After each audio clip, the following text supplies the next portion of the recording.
श्राद्ध पुण्यतिथी याच्यात फरक असतो बरं का. पुण्यतिथी कोणाला लावता येत नाही, श्राद्ध सगळ्याला लावता येते. सगळ्याला सारून सारून पुढे गेलाय तो श्राद्धवान, आणि नालायकाला सुद्धा पुनीत करतो तो पुण्यवान. या लोकांच्या पुण्यतिथी असतात. आपले श्राद्ध टाकतो नाव, आपण काही टाकतो नाव. वैकुंठवासी, कैलासवासी, सत्यलोकवासी पदवी टाकली हिंदूला, छापणारा मुसलमान. पत्रिका छापायची मशीन त्याची, काय घेणे त्याला, काय पत्रिका पदवी टाकली काय टाकली. इकडे गौरावयासाठी आणि स्वामी सेवेची कसोटी.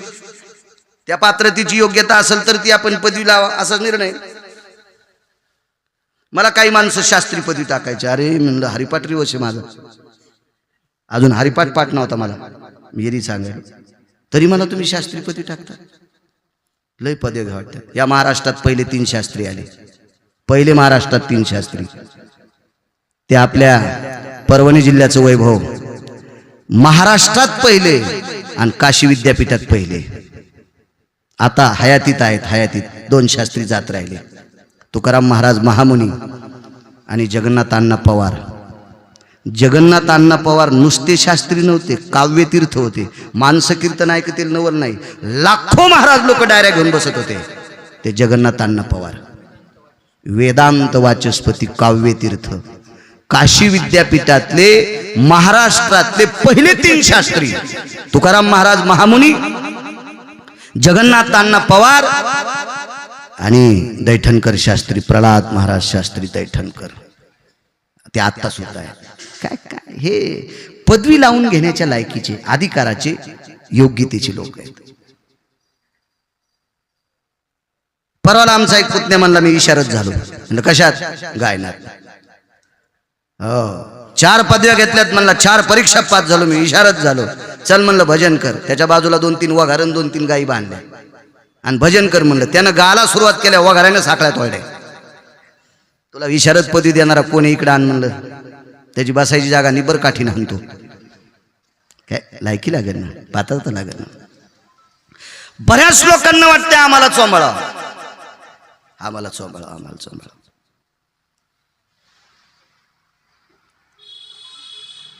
कायला असं वाटतं मी देवदेव केला की लोक मला चांगलं म्हणतील. अद्याप नाही. देवदेव कितपत हे घरातल्या लोकांशी गोड वागावं. मी बायकोला एकच सांगत असतो, माझ्या कपड्याला डाग लागू देत जाऊ नको, तुला सगळे हरिपाठ पाठ झाले असं समज.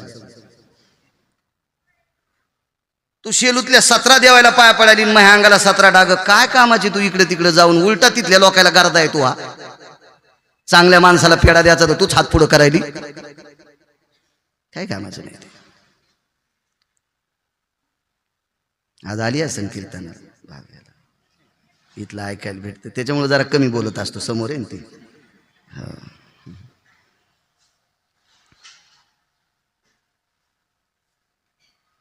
काय सांगू लागलो? हा ह्या इतक्या लोकांना जर सांगितलं तर ते काय म्हणतील? आमच्या आजोबाच्या याला का आले नाही, आमच्या पंजोबाच्या याला का नाही, कशा करता आले नाही? हे जघन्य नकोय. म्हणून महाराज काहीच न बोलता निघून गेले आणि पंढरपुरातल्या मालकाला सांगितलं, सांभाळ, तुला काय करायचं ठरव आता. अर्ध्या पाऊण तासानं अगोदर श्रोते बसायचे. काय काकडा असेल कल्पना करा ना. ते का असा काकडा होता काय? पुरी जन्मी पाप केले ते बहु विस्तारले, फक्त म्हणायचं ना. आता पुण्य कोणतंय? आमच्या शेजारी एक बाई काकडा म्हणत होती, इतका सुंदर काकडा म्हणायची आणि पहाटे 4ला दुसऱ्याची फुलं चोरायची. आणि तिचा एकच अभंग, पूर्वी जन्मी पाप केले. आणि आता पुण्य कोणतं करायची? त्या बाईनं पाणी घातले आणि कळ्या तू तोडायली. अरे शेपुड्या तरी हिशाबात झाडं खात्यात. वरबाडूच लागली, वरबाडूच. हो कीर्तनात बसलेली ती बाई, फक्त नाव सांगत नाही. आणि काय करणार आहे ती? मग काय करणार? बोलणार नाही. मला काय तिला पिठण डाळ मागायची आणि खालचे काय देत असते? अहो कोण्या दिवशी पिठण डाळ द्यायची ते पंढरपुरातल्या ठरले. तुम्ही कुंटल भजरी तुरीची डाळ दिली, इथून गेल्यावर मेल्यावर काय खात तू 13व्याला का? म्हणून हलकाट ऐकून अपेक्षाच करायची नाही, अपेक्षा त्याच्याकडे करायची. ठीक आहे, एक जणांनी मला 5 लाख रुपये दिले, उद्याच मेलो. मी येरी म्हणायलो, एकदा पाठीले मला देवानं, आता काय ताण घ्यायचं वैतन पुरे बाबा. काय नाही अपेक्षा करायची नाही. काही लोकांना बऱ्याच वाटतं त्याला कसं वाईट म्हणू बापा. एका माणसाची 14 दारूची दुकान, 14 दारूची दुकान, तेरवीला मग कीर्तन घेणारा गिरी सर तुमच्यासारख्यानं फोन लावला, त्यांनी सांगितले 4 पोरं आहेत, जरा वर्णन करा. गिरी सरला म्हणलं, गिरी सर माफ करा, मी फक्त म्हणीन चिमाजी गोमाजी आमके आमके हे मेले नसते म्हणतायत, हे वारले वगैरे, आणि यांच्या तेरवीचं कीर्तन आहे. भगवंत त्यांच्या आत्म्याला चिरशांती देऊ. त्यांना 4 पुत्र आहेत, त्यांनी वडिलाच्या 13वा व्यवस्थित करतेत, बस झालं. पण गिरी सर म्हणले तुम्ही जास्त त्याचं वर्णनच केलं नाही. अहो गिरी सरला म्हणलं, गिरी सर यानं 14 दुकानं दारूचे टाकल्यावर महाराष्ट्रातल्या किती बायका विधवा केल्या त्या हरामखोरानं, आणि त्याचं कीर्तनात मी वर्णन करू तर मही मरण.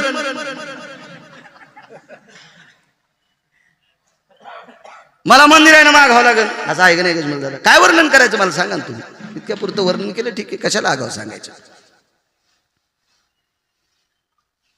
निंदा अथवा स्तुती करावी देवाची,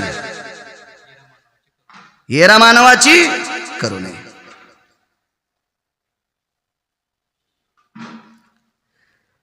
स्तुती करायची असेल, निंदा करायची असेल, हिम्मत असेल तर देवाची करा, बाकी नाही करायची. स्तुती कोणाची करायची नाही. इतराची स्तुती आम्हा ब्रह्महत्या एक पाप आहे. नालायकाची स्तुती केल्याच्या नंतर ब्रह्महत्येचं पाप बोकंडीवर बसत असते. नागठाणकरांना संतांची स्तुती करायची. तुम्हाला एक सांगू का, देवाची स्तुती करणारा व्यक्ती आणि हलकटाची स्तुती करणारा व्यक्ती, हलकटाची स्तुती करणाऱ्या व्यक्तीला तशा सस्ताईला 6.5 किलो सोन्याची किंमत, आज काय 6.5 किलोची, एवढ्या किमतीची साडी त्याची बायको नेसत होती. ते नालायकाची स्तुती करीत होता तिचा नवरा. आणि एका बाईचा नवरा द्वारकेतल्या मालकाची स्तुती करायचा, तिला संध्याकाळी खालं नव्हतं त्या बाईला. पण हे बघा, चांगल्या झाडाला फळं उशिरा लागते तर कधी बी लक्षात ठेवायचं. गोड वाळू खे उशिरा लागते. ए शिंदे मामा, माळी येत ना तुम्ही, शेतकरी येत ना तुम्ही, तुम्हाला कळतं का नाही? हा, आणि कडू वृंदावन, अहो येल ईद भर लांबणं फुलं लागणं संगच. चोपडे तेल फळं असते, तोंडात टाकणं उलटी होणं संगच. चांगल्या झाडाला फळ उशिरा लागत असते. नालायकाची स्तुती केली, 6 किलो सोन्याचे जितके पैसे तर असे पितांबर नेसायची. एक जण म्हणला, सोन्यापेक्षा धातू कोणता मोठा आहे? अरे काय डोकं फोडून घेऊ का तुझ्या पैसे? आता तू वाची जाय ना, कोहरत ताण दे तुम्हाला. हे इचकूच माणसं कधी कधी तेच फोन उचलू बेजार माणूस. पण कालांतरानं हलकटाची स्तुती करणारा व्यक्ती वैभव भोगत होता, ज्याची स्तुती करीत होता तेच मेला, याला गौऱ्या याचावं लागल्या. आणि पंढरपुरातल्या मालकाची ज्यानं स्तुती केली, त्याच्या बायकोला सोन्याच्या किमतीची साडी नाही, त्याच्या नगरीतल्या जनावराला सुद्धा सोन्याच्या साखळ्या होत्या. गाव सुवर्णाचा दिला गा, अख्खं गाव सोन्याचं, अख्खं गाव सोन्याचं. त्याची स्तुती केल्याच्या नंतर महाराज आज या लोकांचं नाव घेतलं जातंय, सद्गुरू गजानन बाबाचं नाव घेतलं जातंय. कशा करता घेतलं जातंय? यांनी विश्वाच्या मालकाचे नियम सांभाळले. 500 एकर जमिनी कमील्यात काही नाही. पोट्याला माहित नाही बाप कोणतीची मेला, ते आम्हाला विचारते आमच्या बाबाची तिथी कोणतीची श्राद्धाची. जमीन तू खाला चोट्टे आणि आमचा पिना पाडायला तो म्हातार कोणतीची मेल. आजही 112वी पुण्यतिथी मला मगाशी लहान सरांनी सांगितलं. का लक्षात आहे? ते लोक वागले चांगलं. या विश्वातल्या प्रत्येक जीवासाठी गोड वागली लोक, गोड वागली. जगाच्या मालकाने त्यांना जन्म दिलाय या विश्वातला नितळपणा नितळ करण्यासाठी, किंवा गढूळपणा नितळपणाला नितळपणा, गोडव्याला गोडवा देण्यासाठी, सुखालाही पुढचं सुख देण्यासाठी आणि गढूळाला शुद्ध करण्यासाठी या लोकांचा जन्म आहे. म्हणून आज यांच्या पुण्यतिथी 112वी पुण्यतिथी. उगीवत नाही ना, जीवन खर्च केलं या लोकांनी, घासले जीवन. ठीक आहे म्हणे, येतो मी, बघून घे देवा. निघाले ते. तिथं पोहोचल्याच्या नंतर काय गावातल्या लोकांना आनंद आणि चांगल्याचा आनंद होत असतो बरं का. तुम्ही लक्षात घ्या, कंस हा नालायक होता.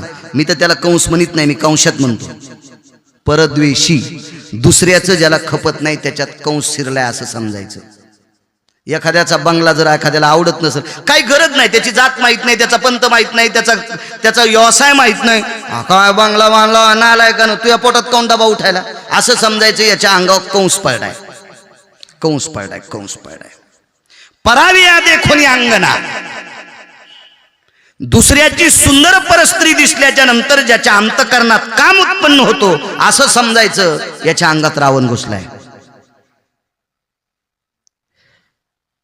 महाराजांचा एक लई गोडपूर आहे, पण मी नुसता असा सांगतो. ए बा, उष्ट खाची ज्याला सवय आहे असं समजायचं कुत्रं आणि लांडगं मागच्या जन्मात हे होतं. लोकाला ठकून खाची सवय ज्याच्यात एका समजायचे मागच्या जन्मात कोलं होतं. कधी कधी कुत्र्याची प्रशंसा होती बरं का, आपला वाटाण विषय झाला, पण लांडग्याची कोल्याची प्रशंसा आतापर्यंत कोणी केलेली नाही. हे नुसते धूर्त लांडगे कोले, हे विश्वकल्याणाकरता धूर्तपणा नसतो, अद्याप नाही. जीवन गोड खर्च करा. कधी कधी वाईट नाहीत पण कुठलंच साध्य साधत नाहीत. तुम्ही आज गाढवाला गाढव का म्हणतात माहिती का? सेवा करून घेते आणि चरायला गावखराला सोडते, त्याला गाढव म्हणते. सेवा करून घेते, काम करून घेते आणि खाण्यासाठी गावखरी सोडते, त्याला गाढव म्हणते. काय आहे ना, जीवनाचं तरी सफलता करून घेतली का? बऱ्याच ठिकाणी गाढवाचे जिने असे काही शब्द आहेत, मागचं पुढचं वापरायचे आपली पात्रता नाही, वय कमी आहे माझं, शब्द तर मोठ्याल्या मालकांचे आहेत.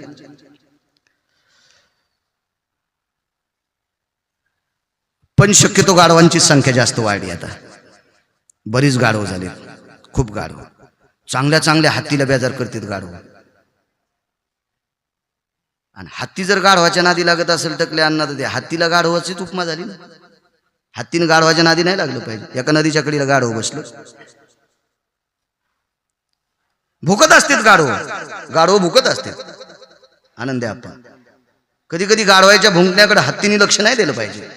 आणि हत्ती जर गजमल दादा गाढवाच्या भुंकण्याकडे लक्ष देत असेल तर हत्तीला हत्ती म्हणत नसते. येती अंगे कुंजरो भयो मतिस्तो ती गर्धवाहा. तू अंगानं हत्ती आहेस पण विचारानं गाढव आहेस ना तू. गाढवांच्या कधी नादी लागायचं नाही. गाढव शक्यतो बऱ्याच वेळेला हत्तीला बेजार करत असतात. पण गाढवानं किती बोच करलं तर हत्तीचं कातड गाढवाच्या तोंडात येत असतं. माणसानं जुने लोक सांगायचे, हत्तीनं महिमेत चलावून कुत्र्याला भुकू देत जा. आपल्या संप्रदायात गाढवांची बरीच संख्या वाढली. हे गाढव समत विचारापासून आपल्याला बाजूला नेतात. जरा गाढवांच्या दूर राहा. एका नदीच्या कडीला गाढव बसलं शिंदे सर, आणि गाढव बरेच शक्यतो दूरच बसत असते. नदीच्या कडीला गाढव बसलं, गाढवानं हत्तीला बोलवलं, ए हत्ती राजा इकडे. हत्ती होता. काय काम आहे माहिती? ही नदी कोणीकडे वाहती रे? हत्ती म्हणला उत्तरेकडे वाहती. गाढव म्हणला, आठ पायल्या तांदूळ खातू, तुला आकलीचा कांदा आहे का रे? मी रस्त्यानं कुठेही कुठलंही गवत खरडून खातो. मला मालक एक असा एवढा चारा टाकीत नाही. इकडे तिकडे गावकरी नदीच्या कडीला कुठेही खातो मी, तरी मी खरं बोलतो.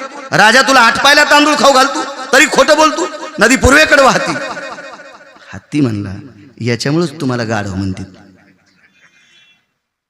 अरे नदी उत्तरेकडे वाहती आणि तू पूर्वेकडे म्हणतो. गाढव म्हणला, बाकीची हत्ती हुशार असतील पण तू नालायक, आमच्या गाढवापेक्षा हलकट तू आहेस. तू कसं काय म्हणला उत्तरेकडे वाहतो? बरं, हत्तीनं मुद्दाम सोंड हालून त्याला रामराम करायचं आणि म्हणायचं, बरं बापा ती पूर्वेकडे वाहू की वरी वाहू की खाली वाहू, तो मोसम. पण हत्ती नादी लागलं आणि त्याच्या लहानी सर, आणि हत्ती नादी लागल्यावर गाढवानं त्याच्या नावानं केस टाकली कोर्टात. त्यावेळेला कोर्ट म्हणजे राजा, त्या प्रांताचा राजा कोर्ट होता. गाढवाने नाना कोर्टात केस टाकली. आणि कोर्टात केस टाकल्याच्या नंतर दोन कठड्यात, इकून गाढव निकून हत्ती. न्यायाधीश बसलेले होते. न्यायाधीशाच्या बाजूला एक सिंहासन होतं. त्या सिंहासनावर राजा बसलेले आहेत. न्यायाधीशानं दिलेल्या निकालावर राजाची मुद्रा लागणार. पण हत्तीने विचार केला, आपले मालक आहेत, आपल्या पाठीवर बसतेत, आपण मालकाला 2 मिनिटं बोलावा. आणि हत्तीने विनंती केली न्यायाधीशाला की न्यायाधीश, माननीय आदरणीय न्यायाधीश महाराज, मला 2 मिनिटं राजाला बोलण्याची परवानगी असावी. आणि ते एकांतात बाजूला एक काय असेल त्याच्यात गेले राजा आणि हत्ती. आणि हत्तीने रडू लागला, भाऊसाहेब सांगा राजेसाहेब, तुम्ही पाठीवर बसतात, आपण ज्या नदीवर फिरतो ती नदी कोणीकडे वाहती? राजा म्हणला उत्तरेकडे वाहती. मग भांडणच ते म्हणले. ह्या गाढवाचं मग भांडण दुसरं काहीच नाही. हे पूर्वेकडे म्हणते, मी उत्तरेकडे म्हणतोय. निकाल कोणाच्या बाजूने लागेल? राजा म्हणला, निकाल न्यायाधीशाने लिहिला असेल पण तुला 3 दिवस उलट टांगायचं. राजा हत्तीला म्हणला, आनंदी आप्पा तुला 3 दिवस पाय बांधून उलट टांगायचे. तो हत्ती म्हणला, आगाऊच का? मला कसं काय उलट? तू खोटं बोलला म्हणून उलट नाही टांगायचं. तू गाढवाच्या नादी काहून लागला? तू गाढवाच्या नादी का लागला याच्याकरता तुला उलट टांगायचे. म्हणून हत्तीनं गाढवांच्या नादी लागू नये. संख्या गाढवांची फार आहे. काही लोक म्हणतील असं कसं घडल? अरे घडत असतं, तो संतांचा अधिकार आहे. तू जर हे मान्य करत नसेल, तू याच्यात येतो कशाला? संप्रदायात असून मान्य न करणारा त्याला चार्वाक म्हणतात. बरोबर आहे, त्याला चार्वाक म्हणतात. ज्या संप्रदायात आला त्या संप्रदायाला मान्यता. मला सांगा, लग्न झाल्यावर पोरगी म्हणली मला भाकरी करायचा कंटाळा येतो, माझे हात भाजते, तुला आधी कळालं नाही? संसाराचा नियम आहे. मंगळसूत्राच्या दोन्ही बाजूला दोन मणी असते. भिन्न गोत्रो भयस्थिता जायते सूत्रा भय जायते. भारी असतं ते वचे येत पुनितः प्रपटले कुमकुम मार्जितः. हे काय नालायकाचे वाक्य थोडीचे? ह्या सगळ्या गोष्टी तुला पुढे पुढे करावं लागत असतील तर तू प्रपंचात पडाव. लग्न झाल्यावर म्हणला बायको सांभाळायची अक्कल नाही, तू आधी कशाला लग्न केलंस? तू एखाद्या मठावर झाला पाहिजे होतस ना. नंतर नियम असले पाहिजे त्याचे. ज्या संप्रदायात गेलो त्या संप्रदायाची निष्ठा पाळायची, त्याच्यावर निष्ठा ठेवायची, त्याची प्रणाली पाळायची, त्याची नियमावली पाळायची. गेल्याच्या नंतर कीर्तन झालं. बघता बघता 3-4 दिवस निघून गेली. पहिला दिवस आहे. पहिल्या दिवशी काकड्याला 10 मिनिटं उशीर झाला. सगळी लोक बघत होती घड्याळाकडे. मंदिरात मोठं घड्याळ लावलं असेल, त्या घड्याळाकडे गुरुजी बघत होते. एवढा टाइम झाला, महाराज कधीच इतका उशीर करत नाहीत, कसं काय उशीर झाला, कसं काय उशीर झाला? प्रत्येक जण विचार करत होता. बरीच जण चंद्रभागेकडे जाय, मठावर जाय, इकडे जाय, पण काही मेळ लागला नाही. शेवटी अर्ध्या तासाच्या नंतर निष्ठेनं 40-40, 25-25, 30-30 वर्षापासून बंकट स्वामींचा काकडा ऐकणारी जी वारकरी होती का, अशी तळमळून गेली. कुठे गेले असतील स्वामी? आज काय आपलं पाप उदयाला आलं? या चातुर्मासात या दिवशी आज स्वामींचा काकडा ऐकायला भेटत नाही. कोणाची डोळे रडत होती, कोणाचं अंतकरण रडत होतं.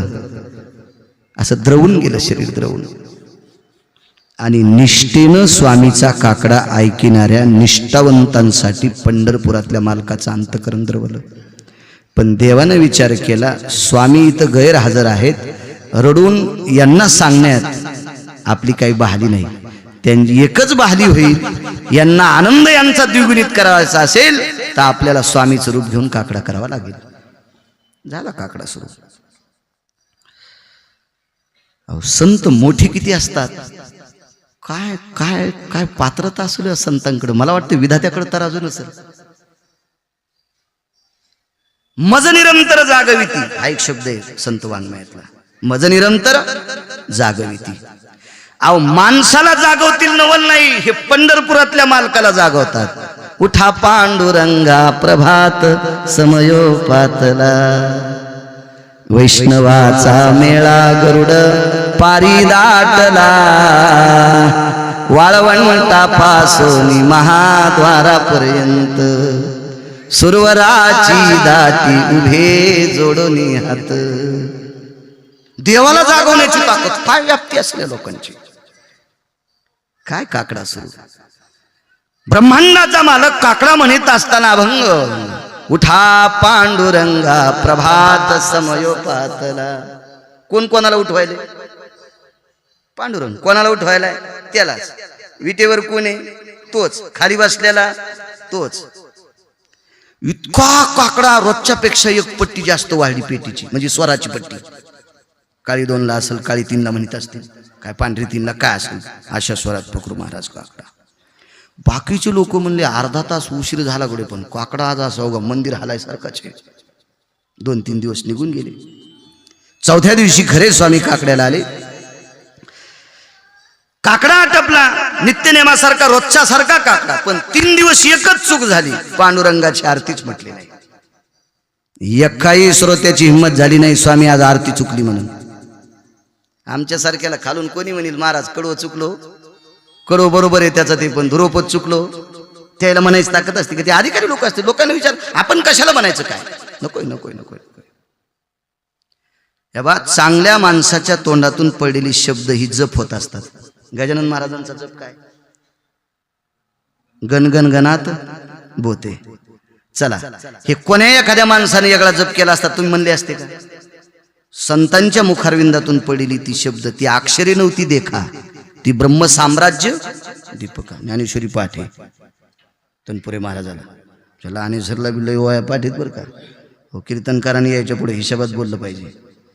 अभ्यास नुसत्या पाठांतराचं काही नाही, काही काही गाणे पाठीत 700-800, त्याच्यावर काय नाही, अर्थ सह कळणार.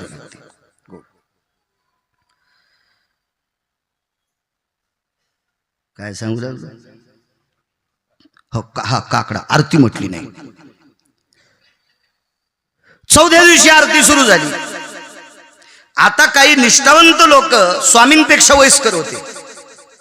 असं थोडी स्वामीपेक्षा कमी वयाचे असतील असं कसं. काही स्वामींच्या आधी पण वारी करणारी लोक होती ना. त्या लोकांनी विचार केला आता आपल्याला पर्याय एकच आहे. मागे आरती म्हणत आले, पुढेही आरती म्हणाले, पण 3 दिवसच का म्हटली नाही. असं त्यानं काय अशा लय मोठ्या बाजारात नाही विचारलं. ते 2-4 जण बसले असताना समोर एकटे स्वामी पुढे होते, हात जोडे नम्रतापूर्वक. पांडुरंगा इतकं मानायचे स्वामींना, ते मंगळ स्वामींना पांडुरंगा इतकं मानायचे.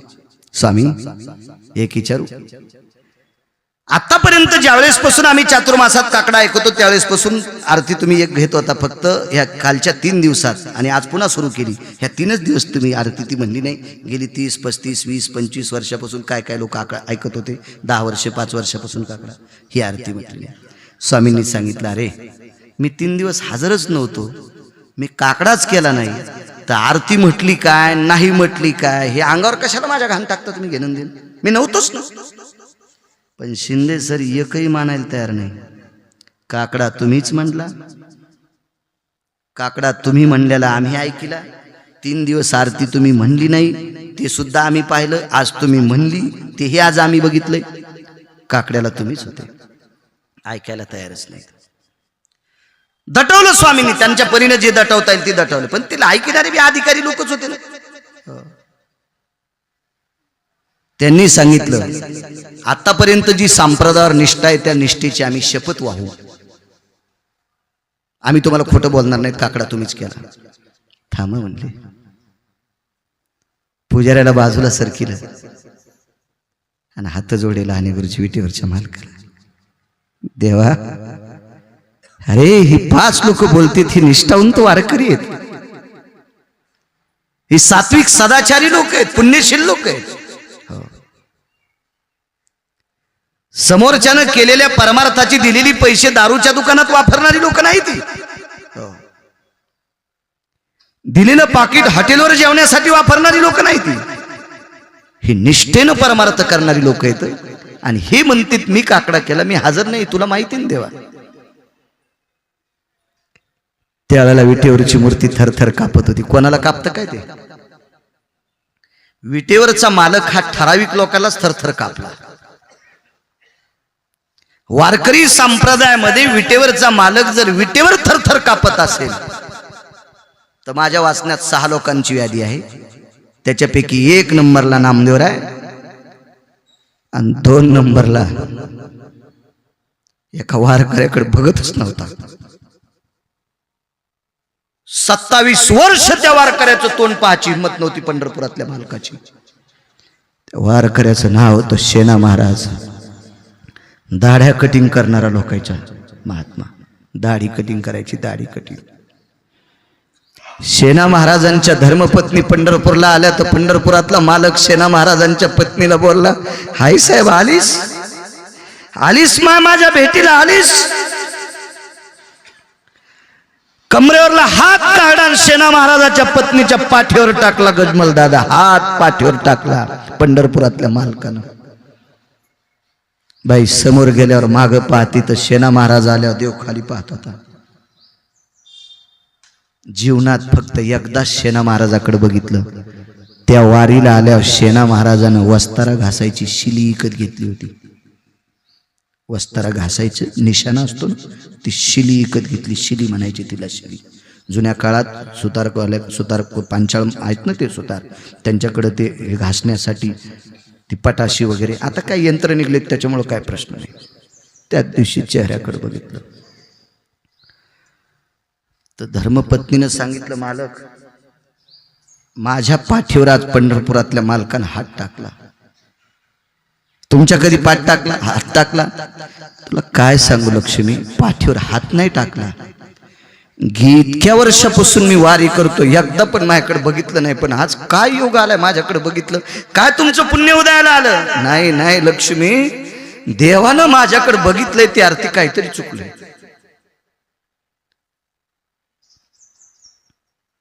सोबतच्या वारकऱ्याला विचारलं, का रे माझ्याकडे पाहिलं देवानं, याची शंका मला बी आहे. वापस गेले चंद्रभागेत, आंघोळ केली, पडशीत जे वस्तारा घासायची शिली होती का ती चंद्रभागेत फेकून दिली, आंघोळ केली, पुन्हा दर्शनाला आले. रोजच्या पेक्षा जास्त मान वाकली. फक्त माझ्या दर्शनाकरताच येणारा वारकरी, म्हणून देवाची त्याच्याकडे पाहायची हिंमत नव्हती. ह्या पंढरपूरला गेल्यावर काठोटी घेत्यान, कोळपाट घेत्यान, नातीला बोआ घेत्यान, येणील लावायचा. असे बोआ इकत भेटायलेत का? येणील लावायचा बोआ. काही सुटरस घेत्यान, टोपियाच घेत्यान. हो, सोहळ्यात गेल्यावर शेंगदाण्याच्या पुड्याच घेत्यान, राजगुऱ्याच्या वड्याच घेत्यान. इथपर्यंत किळी येत नाहीत म्हणून आणीत नाहीत, नाही तर सासवडच्या घाटात गोठुडे बिस्किटाची पुड्याची गोठुडे बांधत्यान. आपल्याकडे पाहायला रिकाम आहे का? तो हालत होता देव, हालत होता. नामदेवराय जगाच्या मालकाला हलवायचे.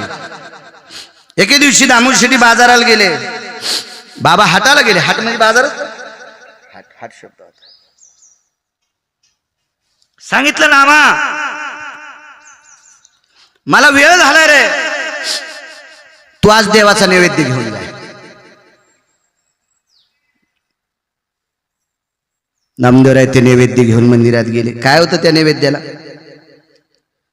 बदामाचा शिरा होता का काजू पिस्ता टाकलेला शिरा होता? पासाभर कळणा कोंड्याची भाकरी आणि वरी टेकलेला मिठाचा खडा, ह्याची भाजी आली. त्याच्यावर एक तुळशीचं पान ठेवलेलं आणि नैवेद्य झाकलेलं. नैवेद्यावरला कपडा काढला, देवाच्या पुढे नैवेद्य ठेवला, पाणी फिरवलं आणि हात जोडे, देवा करा जेवण. आईने नैवेद्य दिलाय, करा जेवण. अभंग फार मोठा आहे, एक अर्ध कडवं सांगतो त्याच्यातलं. देव नैवेद्य खात नसल्यामुळं नामदेवरायच्या मुखारुंदातून एक वाक्य पडलं, केली मी आंघोळ नाही मी ओंगळ, केली मी आंघोळ नाही मी ओंगळ. मी आंघोळ केली, मी पारसा नाही, मी स्नान केलंय. देवा तुला जेवा लागेल. त्याच्या पुढचे मागचे एक दोन कडवे फार खडतर येत. हे ऐकल्याच्या नंतर मग काय ताकद नामदेवरायांची, काय भक्ती नामदेवरायाची. पाषाणाची मूर्ती कापे थरथरा, पाषाणाची मूर्ती कापे थरथरा, जीवी भरा भरा नाम्या संगे किंवा नाम्याशिवाय. ताड दिशी खाली बसला, थरथर कापत होती मूर्ती आणि नामदेवरायाच्या सोबत ते नैवेद्य जेवला. देवाला थरथर कापवायची ताकद हो यांच्या. काय स्वामींचा अधिकार? देवा का रे असं का? सळसळ कापत होता विटेवरचा मालक, वर थांबून गेलं, दोन्ही गाल धारा आल्या गालावर. अरे विचारलं स्वामींनी, देवा मी काही प्रश्न टाकल्याच्या नंतर याच्या उत्तराची पूर्तता करण्यासाठी जर तुला रडावं लागत असेल तर माझे शब्द वापस घेतो. नाही स्वामी, एवढ्या मोठ्या भक्तांची तुमच्यावर श्रद्धा होती, श्रद्धा मातीत जाऊ नये याच्याकरता मी तुमच्या जागेवर तुमच्या रूपात काकडा केला. पंढरपुरातल्या मालकाने बंकट स्वामीचं रूप घेऊन 3 दिवस गैरहजर असताना काकडा केला. सामान्य ताकद आहे म्हणून काय वानू आता न पुरे हिवानी, मस्तक चरणी ठेवी तसे, ही ताकद आहे महाराज. म्हणून या लोकांचं वर्णन करत असताना वाणी पुरत नाही. मस्तक चरणी ठेवी तसे, काय वानू आता न पुरे हिवानी, मस्तक चरणी ठेवी तसे. हे पात्रत आहे. कामाला जिंकलो या लोकांनी, कामाला जिंकलं. काय ताकद, काय तुकोबरायांचा अधिकार, काय नामदेवरायांचा अधिकार, काय नाथबाबांचा अधिकार, काय ज्ञानोबरायांचा अधिकार, काय निवृत्तीदादांचा अधिकार. किती निष्ठावंत लोक असतील, कशा करता नमले, कशा करता नमले. अहो मारुती रायाला अंजनीने विचारलं, कृष्ण परमात्म्याने 700 श्लोक अर्जुनाला सांगितले, त्याच्यातला एखादा श्लोक मला सांग ना. 5 मिनिटं घेतो बरं का फक्त. आता चल द्या म्हणता तुम्ही कौरवी, काय ताने जाताना बाळ्या फुकाव. 700 श्लोक सांगितले कृष्ण परमात्म्याने अर्जुनाला, त्याच्यातला एखादा सांग. सांगता आले का तनपुरे बाबा मारुती राहील. ते म्हणले मी युद्ध पाहण्यातच राहिलो. धिक्कार असो म्हणे तुझा. तेच मारुतीराय शंकराचा अवतार, सदाशिवाचा अवतार, स्वामी निवृत्तीदातार. पुढे शंकराने अवतार निवृत्तीदादाच्या रूपात घेतला. त्रेतायुगातलं आईचं वचन पूर्ण करण्यासाठी भगवान